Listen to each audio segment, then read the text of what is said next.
The morning was as still as a breath held in anticipation, and the earth was blanketed in a soft, thick layer of snow.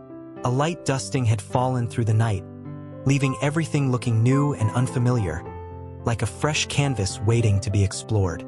The world outside was quiet, almost like it had paused for a moment, giving the morning a sense of peace and beauty. In a small neighborhood, a little boy named Peter stood at his window, gazing out at the winter wonderland that had appeared overnight. Peter had never seen the world look quite like this before. He had seen snowflakes fall from the sky, but never in such a perfect, fluffy, and magical way. The entire street, every tree, and every rooftop had been transformed into something out of a dream. The snow covered everything, making everything look soft and new. It was a white world, sparkling under the gentle rays of the morning sun. The streets were quiet and still, as though they too were enjoying the newness of the day. Peter had been waiting for this moment, waiting for the snow, hoping it would be just like the stories he'd heard from others about snow-filled days of joy and play. Now that it had arrived, he knew it was a day that would be special, a day like no other. He put on his bright red snowsuit, which covered him from head to toe. The snowsuit was snug and warm, and it made him feel like he was ready for an adventure. He was ready to step into the world, to touch the snow, to feel it with his own hands, to leave his own footprints in it. The world outside was waiting for him, and he couldn't wait to explore. Peter opened the door to the cold, crisp air and stepped outside. The snow crunched under his boots as he made his way down the steps, one careful step after another. He paused, taking in the quiet beauty of the snowy landscape that stretched out before him. Everything was so still, as if the snow had cast a spell on the world, silencing all noise.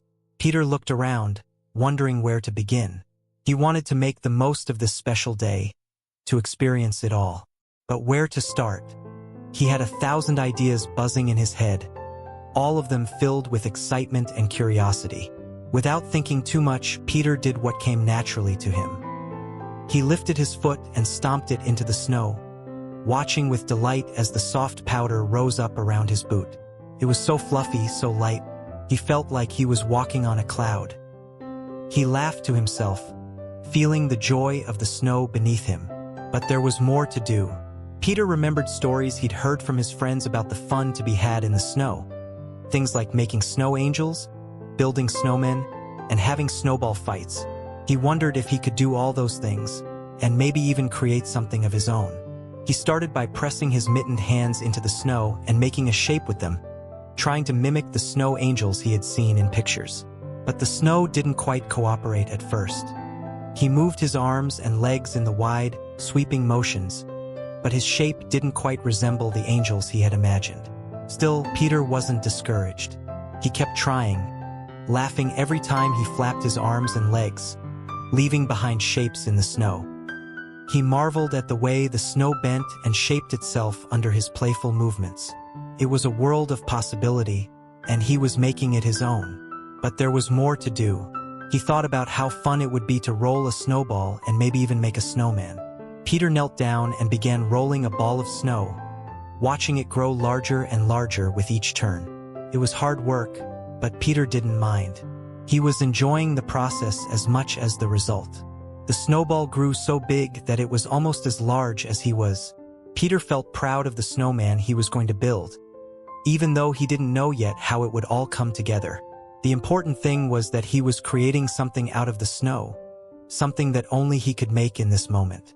But just as he was thinking of how to complete his snowman, Peter saw something else. A patch of snow that seemed untouched. It was a stretch of smooth, undisturbed snow, stretching all the way to the horizon. Peter knew this was an opportunity too good to miss. Without hesitation, he ran toward it. His boots left prints in the snow with every step he took. It was like he was the first one to walk in this fresh winter landscape, and it felt like an adventure all its own. Each step was an adventure. Each step left its mark. And with every step, Peter was writing his story in the snow. Then, as he ran, he had another idea. Why not make tracks in the snow? He turned his body from side to side, kicking his legs and leaving trails behind him. The footprints he left looked like a pattern, and Peter felt like he was discovering something new. Each mark in the snow felt important, like part of a treasure hunt he was making up as he went along. The longer he looked, the more it seemed that there was magic in each movement, in each step he took. The snow itself was part of the adventure. Peter continued on, taking in the beauty of the world around him. The world was completely different now. No longer the street he walked every day, but a completely new world, transformed by the snow. It was a place for adventure, for discovery, for play. The houses and trees stood still, their branches coated with a layer of frost and snow. The world felt quieter, softer, more peaceful. And for Peter, it was all just waiting to be explored. By the time Peter had walked a little further, he noticed a small hill in the distance. Without a moment's hesitation, Peter dashed toward it, eager to see what lay at the top. When he reached the top of the hill, he took a moment to pause and take in the view. From up here, everything looked even more magical. The houses below seemed like little toy houses, and the street was a ribbon of white winding through the neighborhood. Peter's heart swelled with joy as he looked at the perfect snow-covered world around him.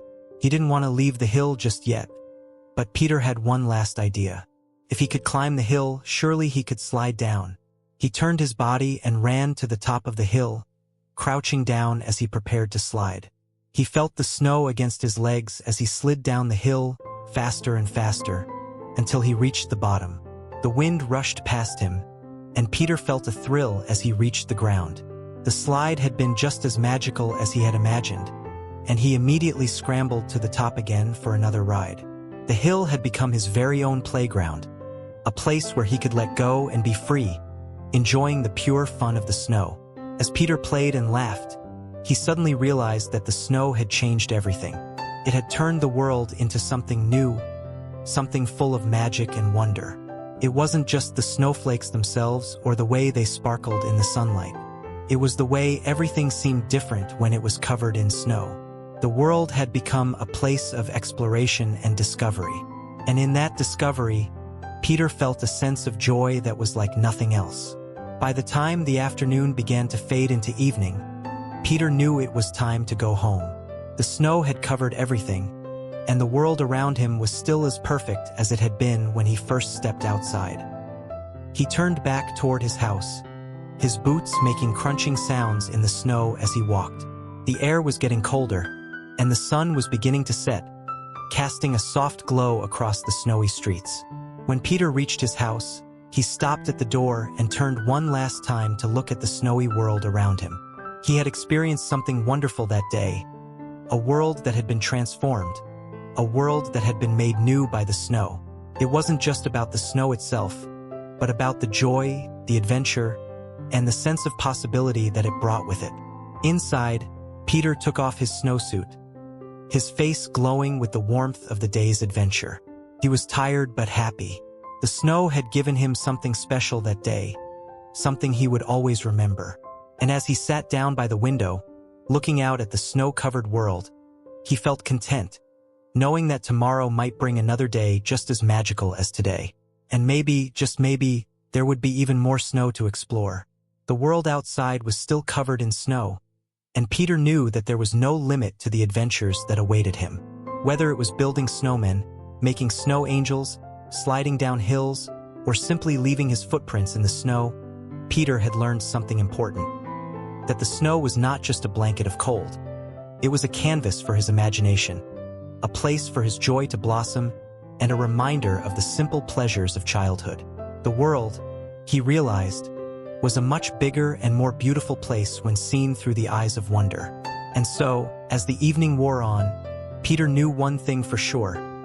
Tomorrow would be another snowy day, filled with even more possibilities. This retelling aims to capture the essence of Ezra Jack Keats' The Snowy Day, while expanding on the magic of the snowy day and the sense of discovery Peter experiences. It's a humanized, detailed version of the story that reflects the spirit of the original. Stay tuned for more enlightening content. Head over to www.mybooksummary.com. Don't forget to subscribe and share the magic with friends. And let's grow together through the power of books and interesting stories.